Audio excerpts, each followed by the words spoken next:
Winnie the Pooh by A. Milne. Chapter 3, in which Pooh and Piglet go hunting and nearly catch a weasel. The Piglet lived in a very grand house in the middle of a beech tree, and the beech tree was in the middle of the forest, and the Piglet lived in the middle of the house. Next to his house was a piece of broken board which had Trespassers W on it. When Christopher Robin asked the Piglet what it meant, he said it was his grandfather's name and had been in the family for a long time. Christopher Robin said you couldn't be called Trespassers W, and Piglet said yes, you could, because his grandfather was, and it was short for Trespassers Will, which was short for Trespassers William, and his grandfather had had two names in case he lost one. Trespassers, after an uncle, and William, after Trespassers. "I've got two names," said Christopher Robin carelessly. "Well, there you are. That proves it," said Piglet. One fine winter's day, when Piglet was brushing away the snow in front of his house, he happened to look up, and there was Winnie the Pooh. Pooh was walking round and round in a circle, thinking of something else, when Piglet called to him. He just went on walking. "Hello," said Piglet. "What are you doing?" "Hunting," said Pooh. "Hunting what?" "Tracking something," said Winnie the Pooh very mysteriously. "Tracking what?" said Piglet, coming closer. "That's just what I ask myself. I ask myself, what? What do you think your answer'll be?" "I shall have to wait until I catch up with it," said Winnie the Pooh. "Now look there." He pointed to the ground in front of him. "What do you see there?" "Tracks," said Piglet. "Paw marks." He gave a little squeak of excitement. "Oh, Pooh, do you think it's a woozle?" "It may be," said Pooh. "Sometimes it is, and sometimes it isn't. You never can tell with paw marks." With these few words he went on tracking, and Piglet, after watching him for a minute or two, ran after him. Winnie the Pooh had come to a sudden stop and was bending over the tracks in a puzzled sort of way. "What's the matter?" asked Piglet. "It's a very funny thing," said Bear, "but there seem to be two animals now.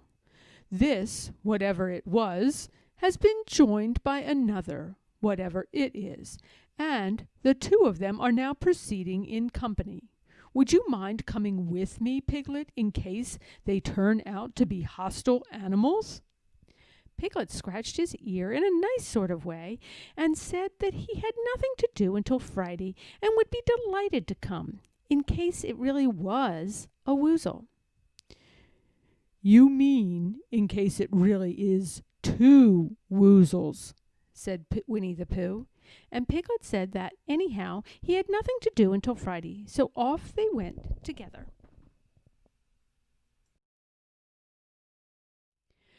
There was a small spinney of larch trees just here, and it seemed as if the two woozles, if that is what they were, had been going round this spinney. So round this spinney went Pooh and Piglet after them, Piglet passing the time by telling Pooh what his grandfather Trespassers W had done to remove stiffness after trekking, and how his grandfather Trespassers W had suffered in his later years from shortness of breath and other matters of interest, and Pooh wondering what a grandfather was like, and if perhaps this was two grandfathers they were after now, and if so, whether he would be allowed to take one home and keep it, and what Christopher Robin would say. And still the tracks went on in front of them. Suddenly Winnie the Pooh stopped and pointed excitedly in front of him. "Look!" "What?" said Piglet with a jump, and then, to show that he hadn't been frightened, he jumped up and down once or twice in an exercising sort of way. "The tracks," said Pooh. "A third animal has joined the other two." "Pooh!" cried Piglet. "Do you think there is another Weezle?" "No," said Pooh, "because it makes different marks. It is either two Weezles and one, as it might be Weezle, or two, as it might be Weezles and one, if so it is Weezle. Let us continue to follow them." So they went on, feeling just a little anxious now, in case the three animals in front of them were of hostile intent.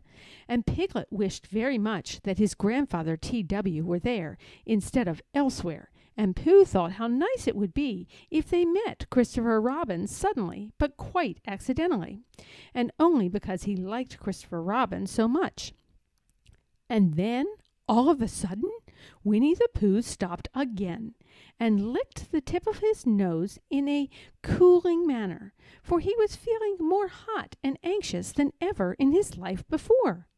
There were 4 animals in front of them. "Do you see, Piglet? Look at their tracks. 3, as it were, Weezles, and 1, as it was, Weezle. Another Weezle has joined them." And so it seemed to be. There were the tracks, crossing over each other here, getting muddled up with each other there, but quite plainly, every now and then, the tracks of 4 sets of paws. I think," said Piglet, when he had licked the tip of his nose too, and found that it brought very little comfort, "I think that I have just remembered something. I have just remembered something that I forgot to do yesterday and shan't be able to do tomorrow. So I suppose I really ought to go back and do it now." "We'll do it this afternoon, and I'll come with you," said Pooh. "It isn't the sort of thing you can do in the afternoon," said Piglet quickly. "It's a very particular morning thing that has to be done in the morning, and, if possible, between the hours of, what would you say the time was?" "About 12, said Winnie the Pooh, looking at the sun. "Between, as I was saying, the hours of 12 and 12:05. So really, dear old Pooh, if you'll excuse me, what's that?"